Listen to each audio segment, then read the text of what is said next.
एक ऐसा आदमी जिसके पास न कोई बड़ी कंपनी थी न कोई पॉलिटिकल पद, फिर भी उसकी रीच थी दुनिया के सबसे ताकतवर लोगों तक। उसका नाम था जेफरी एप्स्टीन। और आज हम बात करेंगे एप्स्टीन फाइल, उन दस्तावेजों की जिनमें छिपे हैं दुनिया के एलीट क्लास के सबसे गंदे राज। सवाल ये है कि एप्स्टीन फाइल में किन किन का नाम है, क्या इंडिया से भी कोई कनेक्शन है, और क्या सच में एक ऐसा इंसान जिसके पास बेशुमार दौलत थी, जिसका उठना बैठना दुनिया के सबसे ताकतवर लोगों के साथ था, चाहे वो अमेरिका के राष्ट्रपति हों, ब्रिटेन के शहजादे हों या बड़े बड़े वैज्ञानिक। लेकिन इस चमक धमक वाली जिंदगी के पीछे एक ऐसा अंधेरा छिपा था जिसकी कल्पना करना भी मुश्किल है। एक साधारण स्कूल टीचर से अरबपति फाइनेंसर बनने और फिर दुनिया के सबसे बदनाम सेक्स ट्रैफिकर के रूप में जेल की कोठरी में अपनी जान गंवाने तक की पूरी कहानी। तो आज के इस वीडियो में हम जानेंगे जेफरी एप्स्टीन के बारे में। तो वीडियो को शुरू करते हैं। हेलो दोस्तों, मैं फराज सैयद और स्वागत है आपका मेरे यूट्यूब चैनल पर। जेफरी एप्स्टीन एक अमेरिकी फाइनेंसर था जिसने 1970 में एक टीचर के तौर पर काम शुरू किया। लेकिन अचानक private jets, private island, billionaire की फ्रेंडशिप। अब सवाल उठता है कि इतना पैसा आया कहां से। एप्स्टीन ने रिच लोगों का पैसा मैनेज किया, ब्लैकमेलिंग नेटवर्क बनाया, पावरफुल लोगों के सीक्रेट कलेक्ट किए। एप्स्टीन के पास था private island Little Saint James, जिसे लोग कहते हैं पेडोफाइल आइलैंड। यहाँ अंडरएज गर्ल को बुलाया जाता था, पावरफुल गेट्स आते थे, कैमरा, सीक्रेट रूम और एनडीएस का इस्तेमाल होता था। कुछ विक्टिम के बयान बताते हैं कि हमें बताया जाता था जो यहाँ होता है वो बाहर नहीं जाना चाहिए। फ्लाइट लोग में नाम होने का मतलब ये नहीं कि वो व्यक्ति अपराध में शामिल था, लेकिन सवाल जरूर खड़े होते हैं। अब आते हैं मेन टॉपिक पर। एप्स्टीन का जन्म 1953 में न्यूयॉर्क के एक साधारण परिवार में हुआ था। उसने बिना डिग्री के डोल्टन स्कूल में गणित पढ़ाना शुरू किया, लेकिन उसका दिमाग नंबरों से ज्यादा पैसे बनाने में चलता था। 1976 में उसे स्कूल से निकाल दिया गया, जिसके बाद उसने बैंकिंग की दुनिया में कदम रखा। बेयर स्टर्न्स में काम करते हुए उसने रसूखदार लोगों से संबंध बनाए। जल्द ही उसने अपनी खुद का ही firm Jeffrey Epstein and company शुरू की और सिर्फ अरबपतियों को अपना क्लाइंट बनाया। एप्स्टीन ने समुद्र के बीचों बीच एक द्वीप खरीदा जिसे दुनिया पेडोफाइल आइलैंड के नाम से जानने लगी। यहाँ उसके प्राइवेट जेट से नाबालिग लड़कियों को लाया जाता था। इसमें उसकी सबसे बड़ी सहयोगी थी गिस्लेन मैक्सवेल। आरोप है कि एप्स्टीन इन लड़कियों का इस्तेमाल दुनिया के सबसे ताकतवर लोगों को ब्लैकमेल करने और उन्हें खुश करने के लिए करता था। उसकी डायरी में बिल गेट्स से लेकर स्टीफन हॉकिंग तक के नाम थे।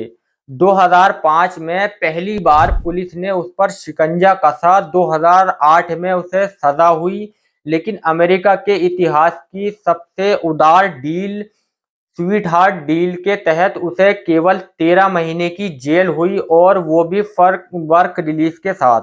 यानी वो दिन में अपने ऑफिस में काम करता था और रात में जेल में सोता था। इस डील ने न्याय व्यवस्था पर बड़े सवाल खड़े किए। जुलाई 2019 में एप्स्टीन को फिर से गिरफ्तार किया गया। इस बार आरोप इतने गंभीर थे कि बचना नामुमकिन था। लेकिन 10 अगस्त सन 2019 को हाई सिक्योरिटी जेल के अंदर एप्स्टीन मरा हुआ पाया गया। आधिकारिक तौर पर इसे आत्महत्या कहा गया, लेकिन उस रात जेल के सीसीटीवी कैमरे खराब थे, गार्ड सो रहे थे। लोग आज भी मानते हैं कि उसे चुप कराया गया ताकि बड़े लोगों के राज दफन रहें। एप्स्टीन तो मर गया, लेकिन उसकी फाइलें आज भी दुनिया को हिला रही हैं। हाल ही में जारी हुए अदालती दस्तावेजों ने कई नए नामों का खुलासा किया है। उसकी सहयोगी गिस्लेन मैक्सवेल आज 20 साल की सजा काट रही है। जेफरी एप्स्टीन की फाइल का पब्लिक होना हाल के समय की सबसे बड़ी घटनाओं में से एक है। 2024 और 25-26 में जारी हुए अदालती दस्तावेजों और ट्रांसपेरेंसी एक्ट के तहत सामने आई फाइलों में दुनिया के कई रसूखदार लोगों के नाम शामिल हैं। अब ये ध्यान रखना भी जरूरी है कि इन फाइलों में नाम होने का मतलब ये नहीं है कि वो अपराधी हैं। कई नाम गवाहों, कर्मचारियों या केवल परिचितों के रूप में दर्ज हैं। बिल क्लिंटन, पूर्व अमेरिकी राष्ट्रपति, दस्तावेजों में उनका नाम 236 के रूप में भी संदर्भित था, हालांकि उन्होंने किसी भी गलत काम से इनकार किया है।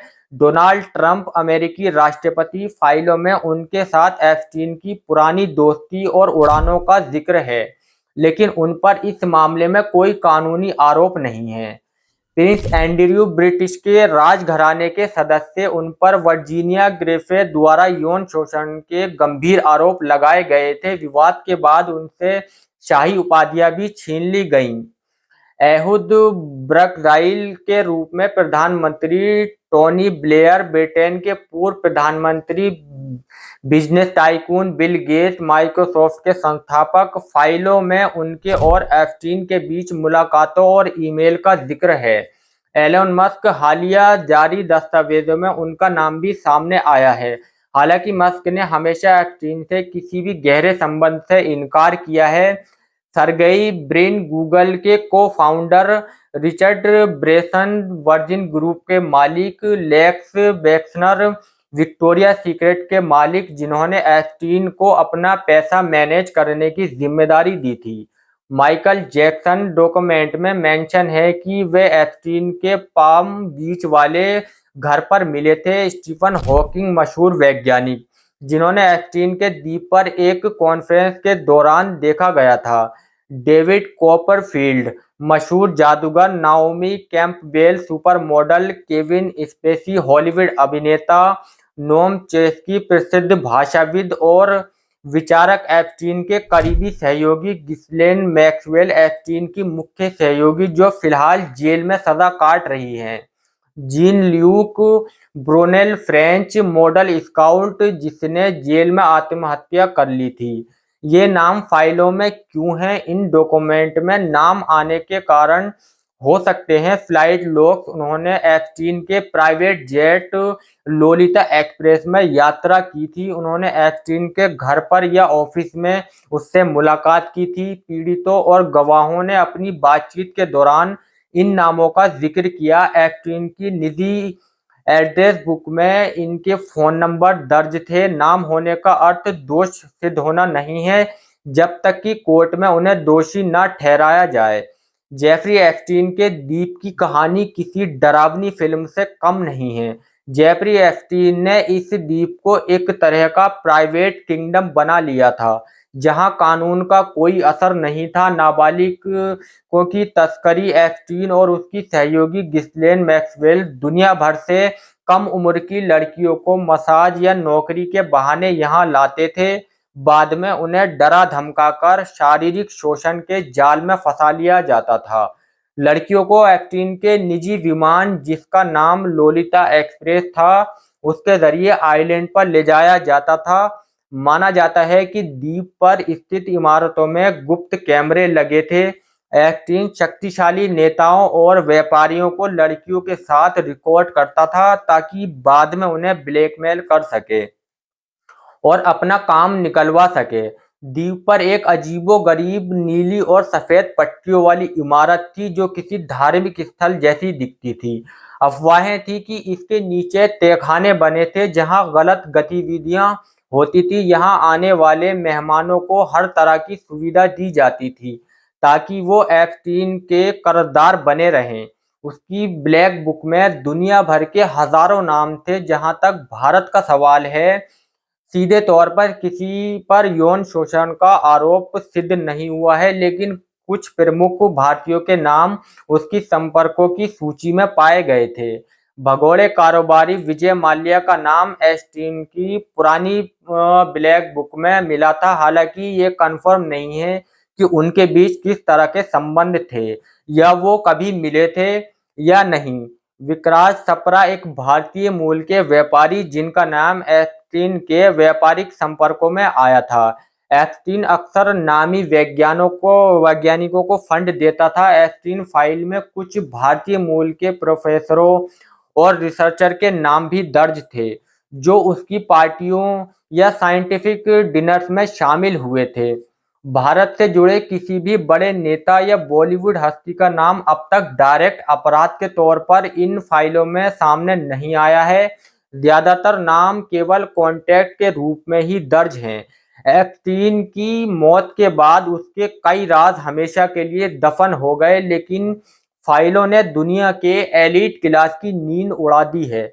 ये कहानी हमें सिखाती है कि पैसा और पावर कैसे न्याय को सालों तक दबा सकते हैं, लेकिन सच आखिर सामने आ ही जाता है। तो दोस्तों, इस वीडियो में इतना ही। वीडियो अगर आपको पसंद आया हो तो वीडियो को लाइक करें और ज़्यादा से ज़्यादा अपने दोस्तों में इसे शेयर करें, और ऐसे ही इंफॉर्मेटिव वीडियो देखने के लिए हमारे चैनल को सब्सक्राइब करें। तो मिलते हैं आपसे फिर एक नई कहानी के साथ एक नए वीडियो में। तब तक के लिए आपका शुक्रिया।